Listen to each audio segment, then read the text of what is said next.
بسم اللہ الرحمن الرحیم۔ السلام علیکم۔ News and health T V کے معزز ناظرین کو خوش آمدید۔ جی ہاں ناظرین، پچھلی جو میں نے ویڈیو بنائی تھی اسٹوڈنٹ سے متعلق، اسٹوڈنٹ کی کیا ڈیمانڈ ہے اس کے متعلق، اب اس کی ایک نئی اپڈیٹ آئی ہے کہ ٹویٹر کے اوپر جس طرح 2 سے 3 دن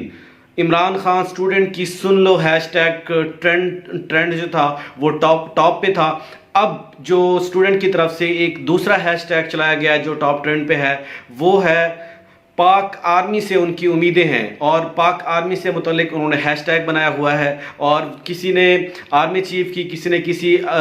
فوج کے کسی آفیسر کی، کسی نے DGISPR کی تصویر شیئر کر کے، اور کسی نے جو پاک آرمی ہیلپ کرتی ہے اس انداز کو شیئر کر کے کہا ہے کہ اسٹوڈنٹ کی امیدیں اب آپ سے وابستہ ہیں، پاک آرمی ہیلپ اسٹوڈنٹ کا ہیش ٹیگ چلایا گیا ہے۔ تو دیکھتے ہیں اسٹوڈنٹ کی مدد کے لیے پاک آرمی کا کیا رسپانس آتا ہے۔ فی الحال حکومت اور پاک آرمی اس کے اوپر بالکل خاموش ہیں، اور جس طرح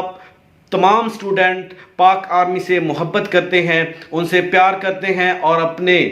دلی جوش اور جذبے کا اظہار کرتے ہیں جب پاک آرمی کا نام آتا ہے، تو پاک آرمی زندہ باد کا نعرہ لگاتے ہیں، نعرہ تکبیر، اللہ اکبر کا نعرہ لگاتے ہیں، ویسے ہی پاک آرمی کو چاہیے، اور جنرل قمر جاوید باجوہ کو اور DGISPR کو چاہیے کہ اس کے اوپر ایکشن لیا جائے، اور اسٹوڈنٹ کی جو جائز ڈیمانڈ ہے اسے پورا کیا جائے۔ بہت سارے لوگ اس کو سمجھ رہے ہیں کہ ایسا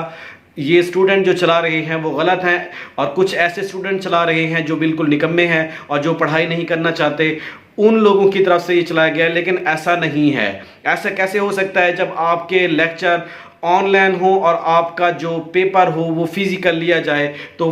یہ اس طرح کی جو فیزیبلٹی ہے وہ صحیح نہیں ہے، اسٹوڈنٹ کے لیے مسئلہ ہوگا، کیونکہ ان کے فیوچر کا مسئلہ ہے، سب نے محنت کی ہوتی ہے، اور وہ محنت اس وقت رنگ نہیں لاتی جب آپ کا ایک لیکچر دینے کا انداز اور پیپر دینے کا انداز جو ہے وہ دونوں جب ڈیفرنٹ ہو تو اس میں کچھ نہ کچھ فرق ضرور آتا ہے۔ اس لیے پچھلی ویڈیو کے اندر ایک ماں نے ایک بینر پکڑا ہوا تھا، پلے کارڈ پکڑا ہوا تھا، اس کے اندر کہا تھا کہ میں اپنی بیٹی کا مستقبل خراب نہیں ہونے دوں گی۔ تو دیکھتے ہیں آنے والے دنوں میں اس کے اوپر کیا اپڈیٹ آتی ہے، اور کمنٹ سیکشن میں آپ لوگوں نے ضرور بتانا ہے کہ اس کے اوپر حکومت کو اور پاک فوج کو کیا ایکشن لینا چاہیے، کیا اسٹوڈنٹ کے مطالبات کو ماننا چاہیے یا نہیں ماننا چاہیے۔ اب تک کے لیے اتنا ہی، اپنا خیال رکھیے گا، اللہ نگہبان، السلام علیکم۔